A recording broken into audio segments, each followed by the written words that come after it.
Thank you for watching CNN Student News. I'm Carl Azus reporting from Atlanta, Georgia. We're starting with news from Ukraine. Parts of Kiev, the capital, were lit up by fires last night as we put this show together.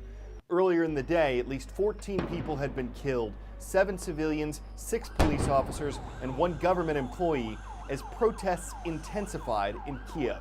Ukraine got its independence in 1991 from the Soviet Union. More than 2 decades later, its people are deeply divided. Some want closer ties with the European Union. Others, including the president, want closer ties with Russia. Protests over this have been going on for months. Each side is blaming the other for Tuesday's violence. For Americans in the U.S. Northeast who are sick of snow, now is the winter of their discontent. The good news is it's going to get warmer for them as this week goes on. Bad news, meteorologists are saying at least another month of cold, snow, and ice will follow. Interesting news, some cities are approaching records. For Chicago, this is the 5th snowiest winter ever recorded, with almost 67 inches of snow so far. For Philadelphia, the 3rd snowiest, over 58 inches of snow there. And for Indianapolis, this winter is the snowiest ever, almost 52 inches of snow, and we're only in February. Once again, the Northeast is bracing for another snowy blast. I have to stop. I cannot see where I am. This latest winter storm already causing crippling whiteout conditions in northern Illinois and slamming the Chicago area with up to 6 inches of snow. In Milwaukee, icy roads causing a vehicle to spin off the highway, hitting this squad car, which was at the scene of another crash. The massive amount of snowfall from the relentless storms near record-breaking totals. It's been a little bit too much snow for my taste. Washington, D.C. almost doubling its normal amount of snowfall for February so far, while New York City and Philadelphia triple their yearly accumulations. All the snow causing problems for many school systems. Officials now forced to make up snow days. In parts of Pennsylvania, class was in session on President's Day. They may lose Easter Monday, they may lose a professional development day that the teachers are going to have, and a retreat day. Schools in Delaware are considering extending days by 30 minutes, and some schools in New Jersey may hold classes on Saturdays. It kind of stinks. But get ready for the big thaw. Later this week, temperatures will finally rise, melting these massive accumulations of snow from Washington, D.C. to Maine.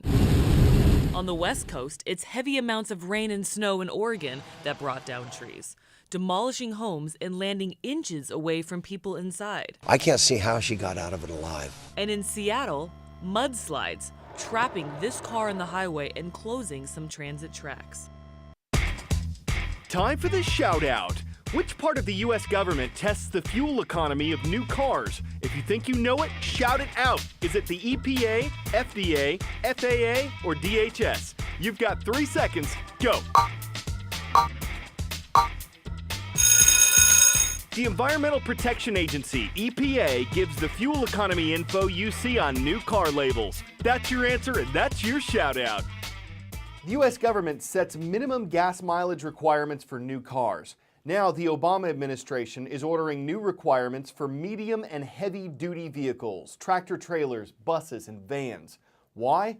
The government wants all new vehicles to get better gas mileage and give off less pollution. It hopes the new rules will help make that happen.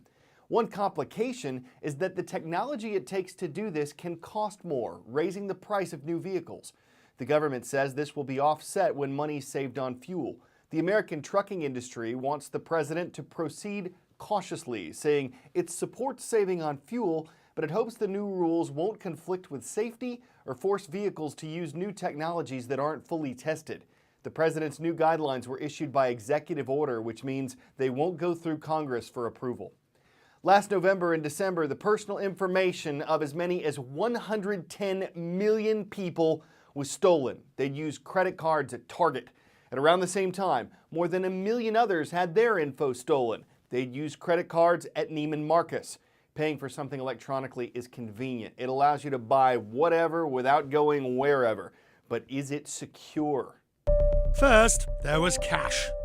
Then came checks and credit cards, smartphones, and even cryptocurrencies.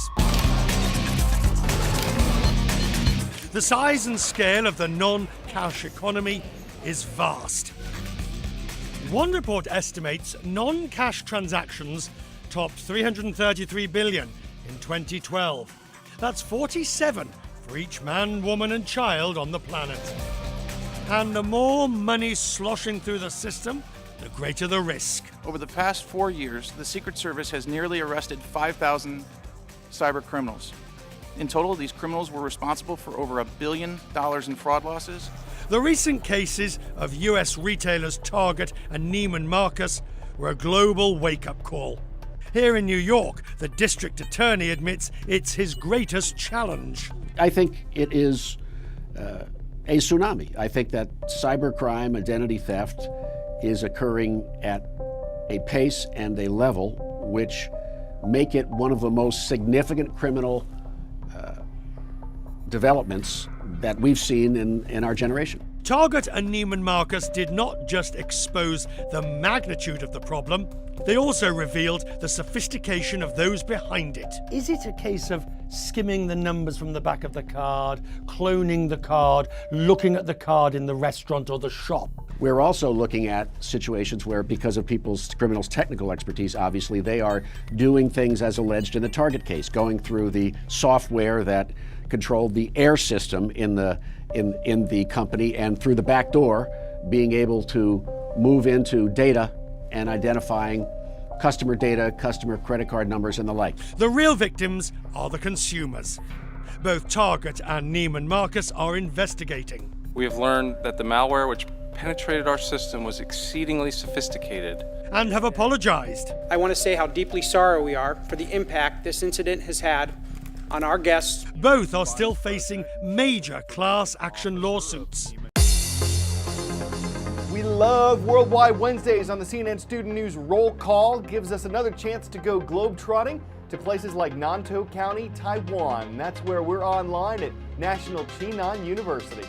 Across the Pacific in San Pedro Sula, Honduras, hello to the students of Escuela Internacional San Pedrana. And across the Atlantic, our final stop is in Lakenheath, England. Thank you for watching at Lakenheath American Middle and High Schools. On cell phones and tablets, there are a lot of apps and services we can get for free. What do the providers like Apple, Google, Facebook, or Pandora get out of it?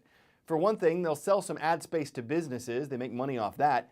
For another, they get information. They learn a lot about us. And Lori Siegel looks at how even our politics could factor in. Hey, Carl. Well, if you're one of the millions of people who use Pandora to listen to music, the company says it knows more about you than your favorite song, and they're hoping to cash in. Pandora's planning to roll out a new ad service to help political candidates target voters. That means the next time you listen to Miley Cyrus or Jay-Z, you might get pegged as a Democrat or Republican. At the heart of this, your zip code. When you sign up for Pandora, you enter in your zip code. That gives the company valuable geographical data.